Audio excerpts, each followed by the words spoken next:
Thank you, Kevin. My name is Kate. I did a recreational trail analysis on social trails and forest habitats. So you may be wondering why I did my thesis on trails.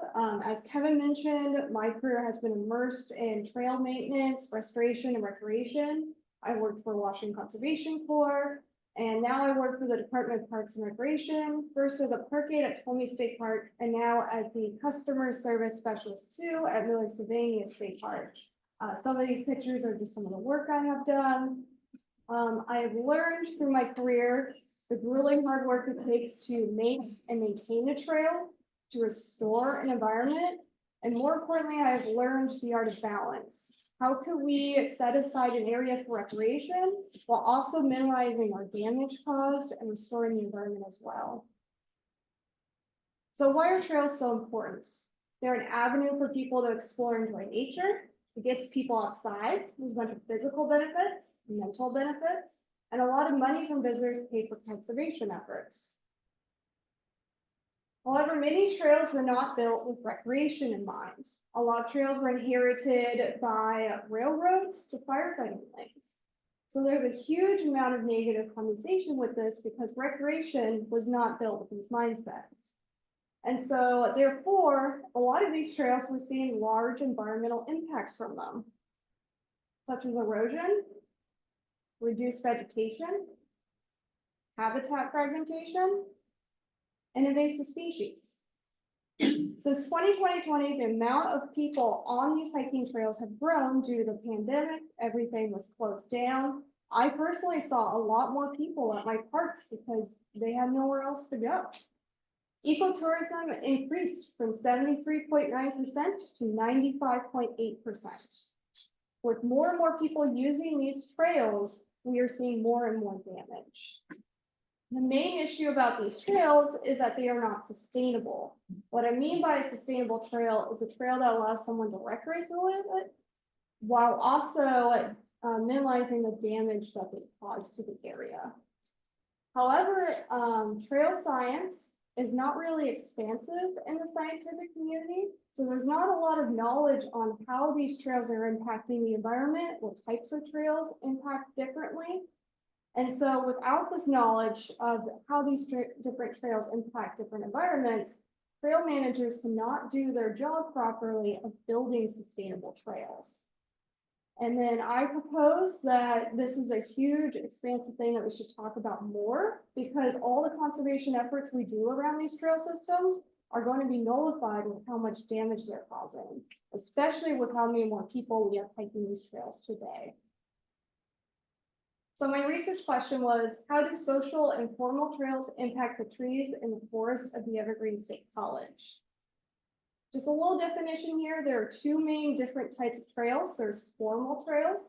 They're created and maintained by trail management. They usually have hardened soils, and they have features to hold the trail in place. As you see on the left-hand photo there, they have rocks on the trail to hold the width. While on the right, you have what's called social trails. They're created by the trail user. They usually branch off the formal trail, and they don't usually have structure. So you see a lot of issue of trail widening and of erosion issues. A lot of trail studies have been focused on the formal trail side. So I focused my thesis on the social trail to hopefully bridge those knowledge gaps that we have.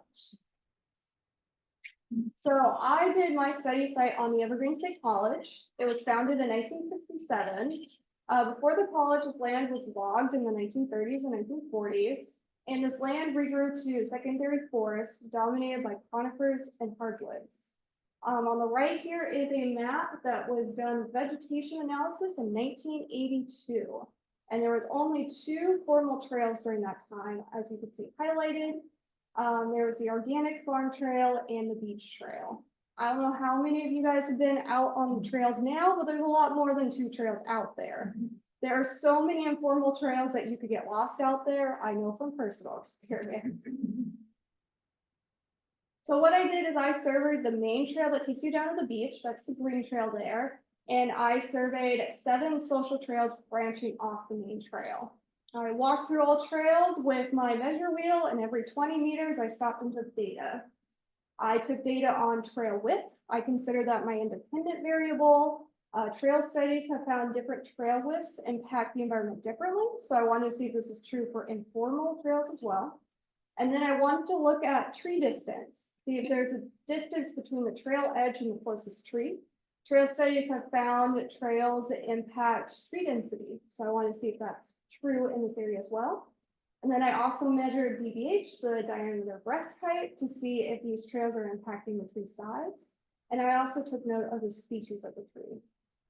I did a data analysis of the correlation using R. I want to take note that I do know correlation does not equal causation, but I use correlation as an insight to their relationship. I have a hypothesis that trail width might be influencing tree distance in DBH, and this is how I formulated it. So as I walked through these trails, I noticed some observations. I noticed that a couple trails, like the Loop and Road Trail, looked very much like the main trail you see on the left. They had wide widths. They definitely were used more. They almost looked like a formal trail that was maintained by the school. While on the right is more less developed trails, not used as often. There was trees on the trail that you had to climb over. The width wasn't as long. And some of the trails just disappeared in the middle of the forest. So with these observations, I decided to separate the two categories and do a data analysis on whether there is an impact difference between more developed trails to less developed trails. And this is what I found. So what you see here is a graph of the trail width Y versus our trail width X with the tree distance Y for the width versus tree distance. And what I found was that there was statistical difference significance, but only with the more developed trails. And as you can see with the scatter plot, there wasn't really a clear trend line. There was very low correlation, but there was statistical evidence that trail width can influence tree distance. Similar with trail width versus DBH. Again, these graphs show the trail width X versus tree distance Y. And I found that there was statistical difference, but only with the more developed trails. And again, similar to tree distance, there was a low correlation, but there was statistical evidence that trail width can be influencing DBH. As I mentioned, I looked at different tree species around the area. I wanted to see if the trails impact tree species differently.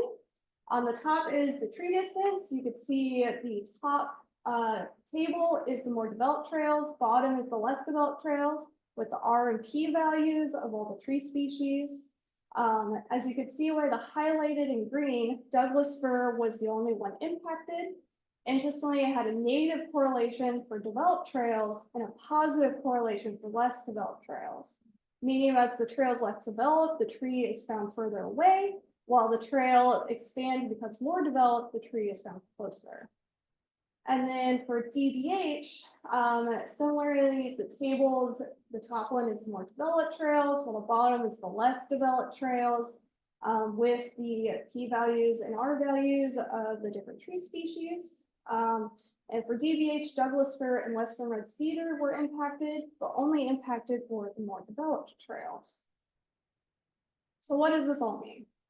There is statistical significance between trail width, tree distance, and DBH, but only for the more developed trail.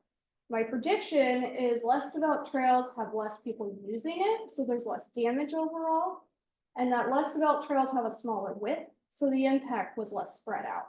So as these informal trails start out with only a couple people using them, there's not as much damage overall, but as people use it over and over again, it expands its width, it almost becomes a formal trail, and its damage increases as well. Douglas fir was the most impacted of all the tree species, so they might have more sensitivity to trampling and human disturbance. That is a great segue to another thesis, as this thesis didn't go into depth about it, but does show that Douglas fir does have some influence to trail width. And then all results led to a low correlation value, but I found significant p-values. So this means the trail width was an impacting factor, but there's other factors that are impacting these trails that this thesis did not observe. So in conclusion, previous research has focused on more formal trails than social trails. This study suggests the more developed the trail is, the more impact it causes, but it's complicated. And the results found trail width does impact the surrounding trees, but there are other factors the study did not observe. So possible future studies that more trail studies have done on formal trails, that would be great to do on informal trails, is like the change of canopy light, because trails typically open up the light availability in the forest. Habitat fragmentation, informal trails break up the habitat a lot, so this could cause an issue. Soil compaction with people trampling in places that could affect tree root systems. And then the age of trees. Does the trees get impacted differently compared to if the tree was there before the trail was there or after? I hope my thesis will be a starting point to more informal trail studies, which could help with trail management. And in the future, reach our goal to make more sustainable trail systems.